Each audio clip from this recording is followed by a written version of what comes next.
Welcome Baltic World, I'm Charlene, and in today's video I'll be reviewing 2 walking tours available in Riga, Latvia. What to expect, where to go, and is it worth your time? But what is a walking tour? Well, it's in the name. You'll be met with a local guide and they'll show you around, point to key spots including the history and the culture, as well as some cool local knowledge. There are 2 operators, but I'm sure there's more. We were just given this information at the Tourist Information Centre in Old Town Riga. So there is the Riga free tour, and then there's the free tours of Riga by locals. Yes, the names are very similar and it can be quite confusing. But the best thing is they both operate daily. So depending on your travel schedule, one might suit you better than the other. You should definitely plan ahead, or you could actually turn up and just let the tour guide know. So both tours cover Old Town Riga. They meet outside St. Peter's Church and they either start at 10 a.m. or 11 a.m, running for about 2 hours. Then in the afternoon at 12 and 2 p.m, both tours also operate an alternative tour. They run for 2.5 hours at different parts of Riga. So Riga free tours have an alternative Riga tour, and they basically showcase daily life for Latvians. So off the beaten track, you'll be able to go to like local market and other key places that locals go to. Free tours Riga have a hidden gems of Riga, which starts in front of the Opera House. And they basically cover the Art Nouveau district and architecture. So what do you bring at these walking tours? Highly recommend good shoes. If you're like me, not really used to traveling around Europe, you forget that cobblestone rocks, the roads, hurt your feet. And you'll be on your feet for a long while, 2 to 2.5 hours. So highly recommend good shoes. And then just dress for the weather. If you're coming in summer, highly recommend hat and sunglasses. It can get quite hot outside. Though our own tour guide said that we're quite lucky because we had bright blue skies, clear skies, without a cloud in sight. And that's apparently very unusual. So just check the weather forecast. Layer up if it gets cold because it can be quite unpredictable in other seasons. Also snacks. There's a great supermarket in Old Town Riga and it was so easy to miss because it just looks like a shopping centre for clothes.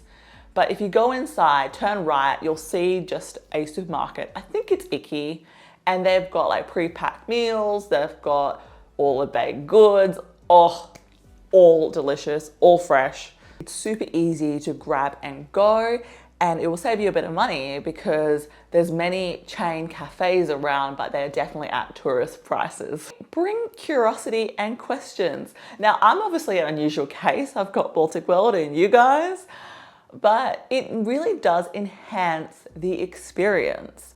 I found that people in our group who asked interesting questions opened up a whole part of Latvia's history. For instance, there were flags obviously, of like Latvian's flag and Ukraine's flag, but then we saw a Livonian flag, and that opened up an entire conversation about the Baltic tribes and the origins of that. So I highly recommend bring questions and your curiosity.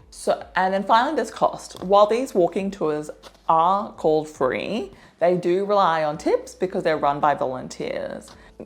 There is no pressure in terms of how much to give, no fixed price, but after experience, whatever you feel is worthwhile, tips are definitely welcome. And then finally, was it worth it? So I completed 2 tours, slightly different.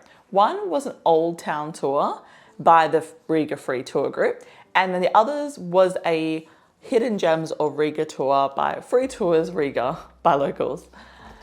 And they were very good. So our tour guide for Old Town Riga was Casper, and he actually has a major in Latvian history. So he was super clear, easy to understand, and had a wealth of knowledge about the history and the culture. So that was kind of cool. It was a very big group with about 25 people from across different countries.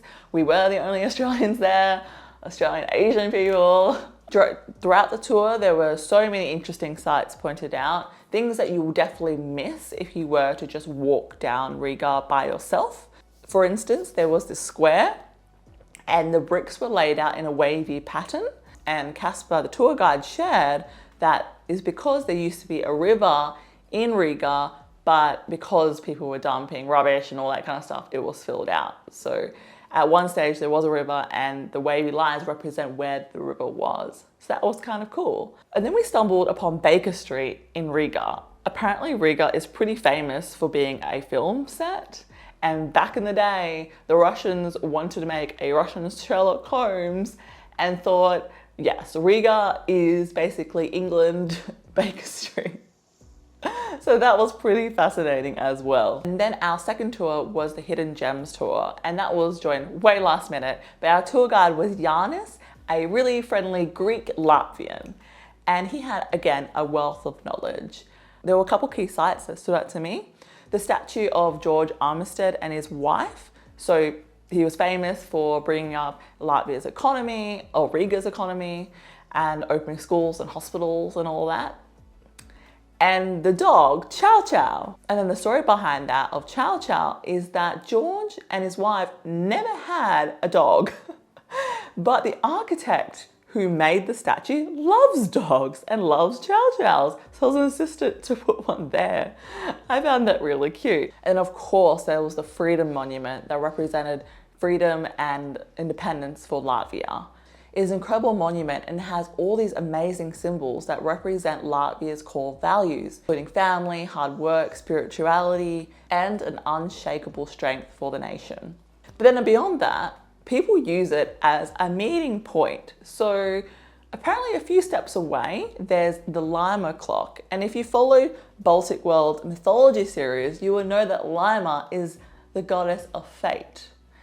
And many people who go on their first date meet at the Lima clock, apparently sponsored by a very famous chocolate Latvian company. And if someone asks you to meet at the Freedom Monument, they mean business. But if they ask you to meet at the Lima clock, well, they're in love.